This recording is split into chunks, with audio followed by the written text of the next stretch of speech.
અમદાવાદમાં બિલ્ડરની સ્કીમમાં યોજના પ્રમાણેની સુવિધાઓ ન આપવામાં આવતા ફ્લેટના રહીશોએ હોબાળો મચાવ્યો। અમદાવાદના ગોતા જગતપુર ખાતે આવેલી મધરલેન્ડ ઇન્ફ્રામાર્કની મેગ્નેટ લક્ઝુરિયા નામની સ્કીમમાં છેલ્લા 1 વર્ષથી રહેતા રહીશોએ તેમને સુવિધાઓ ના મળતા વિરોધ કરવામાં આવ્યો। બુકિંગ વખતે બિલ્ડરોએ રહીશોને બ્રોશર પ્રમાણેનું એમ્યુનિટીઝ મળશે તેવું જણાવ્યું હતું, પરંતુ તેવી કોઈ એમ્યુનિટીઝ આપી નથી। ત્યારે હાલ સોસાયટીનું ફ્લોરિંગ ઉખડી ગયું છે અને બેસી પણ ગયું છે। બેઝમેન્ટમાં પાણી પડે છે। સોસાયટીના મોટાભાગના સભ્યોના ફ્લેટમાં ટાઇલ્સ તૂટી ગયા છે। આમ ફ્લેટમાં માત્ર 1 વર્ષમાં લોકોને અનેક સમસ્યા ઊભી થઈ છે। તે ઉપરાંત બિલ્ડરને અનેકવાર રજૂઆત કરવા છતાં કોઈ કાર્યવાહી નહીં કરવામાં આવતા ફ્લેટના રહીશો આંદોલન ઉપર ઉતર્યા હતા અને શાંત વિરોધ પ્રદર્શિત કરવા માટે સોસાયટીના તમામ સભ્યોએ બિલ્ડરની મેગ્નેટ ઇમ્પ્રેશન નામની સ્કીમમાં તથા મેગ્નેટ લિજેન્ડ અને મેગ્નેટ લેવિશ નામની સ્કીમમાં વિરોધ પ્રદર્શન કરવા પહોંચ્યા હતા। અમારે અત્યારે મૂળ ધરણા કરવાનું કારણ એ છે કે અમારા સોસાયટીમાં જે બિલ્ડર લોકોએ અમને જે પણ પ્રોમિસ આપેલી છે અને જે બાંધકામના બ્રોશર્સમાં બતાવેલું છે એ પ્રમાણે ઘણી બધી વસ્તુ છે જે અમને મળી નથી। અમે એ લોકોને ઘણી વખત પ્રસ્તાવ પણ કરેલો છે।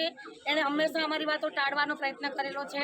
અમને ઘણી લીકેજોની પણ સમસ્યા છે, જે ટાઇલ્સોમાંથી બધે લીકેજ થાય છે, નીચે બેઝમેન્ટમાં લીકેજ થાય છે। આ બધી જ વસ્તુઓની સમસ્યા છે। બાળકોને એનો ગેમ ઝોન નથી પ્રોવાઈડ કરેલો અને ઘણી બધી જે આપણે સમસ્યા કહી કે જે દરેક વ્યક્તિને આનો ખ્યાલ જ છે, પણ બિલ્ડર આનું ધ્યાન આપતા નથી। તો અમારે આજના ધરણાનું કારણ એ જ છે કે એ લોકો આ સમસ્યાનું નિવારણ લાવે અને એ નિવારણ નથી લાવ્યા એટલે અમારા પગથિયું લેવું પડ્યું છે।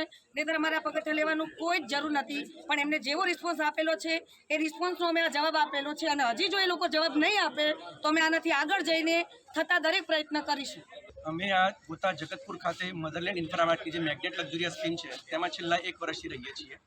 તેમાં બિલ્ડરે જે તે વખતે ફ્લેટ બુકિંગ કરતી વખતે અમને બ્રોશરમાં જણાવેલ પ્રમાણે કે તમને એમ્યુનિટીઝ આપીશું, પણ એ રીતની અમને કોઈ પણ એમ્યુનિટીઝ આપી નથી। આ સિવાય છેલ્લા 6-1 મહિનાથી અમારું જે સોસાયટીનું ફ્લોરિંગ હોય એ દબી ગયું છે, બેસી ગયું છે, ઉખડી ગયું છે। બેઝમેન્ટમાં પાણી સતત લીકેજિંગ થાય છે। લિફ્ટો 3-4 દિવસે બંધ થઈ જાય છે, સેન્સર બગડી ગયા છે। દર 2-3 દિવસે મહિલાઓ તથા બાળકો એમાં ફસાઈ જવાના પણ બનાવ બનેલા છે। અમે જે તે બિલ્ડરને 2-3 વખત મૌખિકમાં અને લેખિતમાં એમને કીધું કે ભાઈ તમે અમારી જે સમસ્યાઓ છે તેમનો હલ કરી આપો, પણ આજ દિન સુધી અમારી કોઈ પણ સમસ્યાઓની માંગણી તેમને સ્વીકારી નથી। જેથી કરીને આજે અમે એમને એક શાંત વિરોધ પ્રદર્શન કરીને એમની ઓફિસે જવાના છીએ।